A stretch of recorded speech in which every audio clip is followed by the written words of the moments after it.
హైదరాబాద్ శ్రీశైలం ప్రయాణం ఇక కొత్త అధ్యాయం అని మంత్రి కోమటిరెడ్డి వెంకటరెడ్డి తెలిపారు. శ్రీశైలం రహదారి అభివృద్ధిపై కేంద్ర మంత్రి నితిన్ గడ్కరీతో చర్చించి కీలక నిర్ణయాలు తీసుకున్నామని అసెంబ్లీ వేదికగా తెలిపారు. హైదరాబాద్ శ్రీశైలం ప్రయాణం ఇక కొత్త అధ్యాయం కానుందని రాష్ట్ర రోడ్లు, భవనాలు, సినిమాటోగ్రఫీ శాఖల మంత్రి కోమటిరెడ్డి వెంకటరెడ్డి తెలిపారు.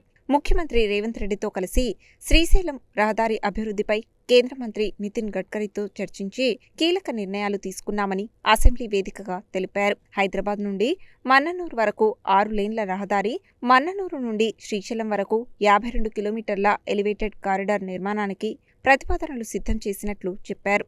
అటవీ ప్రాంతంలో వన్యప్రాణులకు ఇబ్బంది కలగకుండా, ప్రయాణికులకు ప్రమాదాలు జరగకుండా 7,600 కోట్లతో ఈ ప్రాజెక్టు చేపట్టబోతున్నామని చెప్పారు. భక్తుల సౌకర్యం, రోడ్డు భద్రతే మా ప్రాధాన్యత అని, ఉదయం వెళ్లి సాయంత్రానికి దర్శనం ముగించుకుని వచ్చేలా ప్రయాణ సమయం తగ్గనుందని చెప్పారు. త్వరలోనే కేంద్ర ప్రభుత్వం నుండి తుది అనుమతులు సాధించి పనులు ప్రారంభిస్తామని తెలిపారు.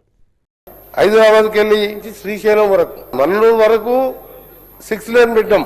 అక్కడి నుంచి Srisailam 52 kilometre elevated corridor almost all sanction అయినది. దానికి సంబంధించిన డిపిఆర్ ప్రపోజల్ ఉన్నది. అదైతే ఏంటంటే మార్నింగ్ వెళ్తే మళ్ళీ ఈవినింగ్ వరకు శ్రీశైలం దర్శనం చేసుకుని మళ్ళీ వచ్చేయచ్చు. అక్కడ ఉండడానికి ఇబ్బందులు అయితే ఒక రోజు నైట్ జర్నీ ఉండదు. రిజర్వ్ ఫారెస్ట్ కాబట్టి దానికి ఉండదు. ఘాట్ రోడ్ లో రిస్క్ ఉంటుంది కాబట్టి ఆ ఫ్లైఓవర్ కూడా 7,600 కోట్లతోని శాంక్షన్ స్టేజ్ లో ఉన్నది.